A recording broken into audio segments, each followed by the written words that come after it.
Night அபுதாபியில் அடித்த காற்றுக்கும் பிச்ச மழைக்கும் காற்று தான் மெயின். ஸோ நல்லா கிளைமேட் வந்து ரிவர்ஸ் ஆகி ரொம்ப குளிர்ந்துச்சு. இப்போவும் கொஞ்சம் குளிரிட்டு தான் இருக்குது.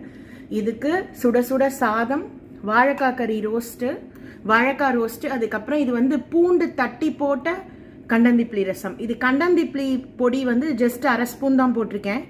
மிளகு பொடி இந்த கிளைமேட்டுக்கும் தொண்டைக்கும் ரொம்ப இதமாக இருக்கும். இது எப்படி பண்ணணும்னா நான் டிஸ்கிரிப்ஷன் பாக்ஸில் மெயின் லிங்க் தரேன் உங்களுக்கு. ஒரு புளியை நல்லா வந்து உருட்டி போட்டு, இதுவும் தஞ்சாவூர் ஸ்டைல் ரசம். எங்கள் மாமியார் வந்து உருட்டி போட்ட ரசம்னுவாங்க, கரைச்சி விடாமல். அப்படியே மகேஷ்க்கு பிடிக்காது. இன்னைக்கு அவருக்கு பிஸ்னஸ் லஞ்சுங்கிறதுனால, நம்ம பசங்க மட்டும்தாங்கிறதுனால இந்த மாதிரி வச்சுருக்கிறேன்.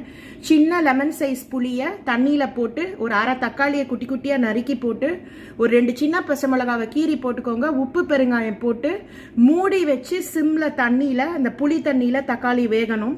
வெந்தக்காட்டியும் நம்ம வந்து ரைஸ் வைக்கும்போதே ஒரு 2 ஸ்பூன் தோரம்பருப்பு மஞ்சப்பொடி போட்டு வெந்து எடுத்து வச்சுக்கோங்க. இது புளி தண்ணி சுருங்கின காட்டியும் நம்ம அந்த 1/2 ஸ்பூன் கண்ணந்திப்ளி அரிசி திப்ளி பொடியை போட்டுட்டு விளாவிட்டு, பருப்பு போட்டுட்டும் தாளிச்சு கொட்டலாம்.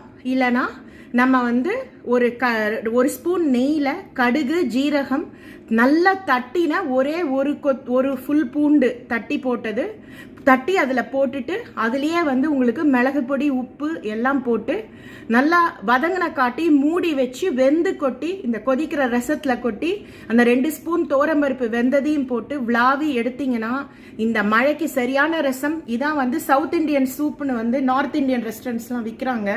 ஸோ நம்ம சவுத் இண்டியன் சூப், நம்ம தமிழ்நாட்டில் பண்ணுற ரசத்தை நம்ம ரசமாகவும் பிசைஞ்சு சாப்பிட்லாம். ரொம்ப தொண்டைக்கு வந்து எதமாக இதை வந்து நல்லா ஒரு டம்ளரில் விளாவி ஒரு சொட்டு நெய் விட்டு நல்லா சுட சுட குடிச்சிங்கன்னா ரொம்ப தெம்பா நல்லா இருக்கும். நிச்சயம் ட்ரை பண்ணுங்க. இதுவரையிலும் சேனல் சப்ஸ்கிரைப் பண்ணலன்னா லைக் பண்ணுங்க, ஷேர் பண்ணுங்க, சப்ஸ்கிரைப் பண்ணுங்க. அன்புடன் உங்கள் பிரியா மகேஷ். நன்றி, வணக்கம்.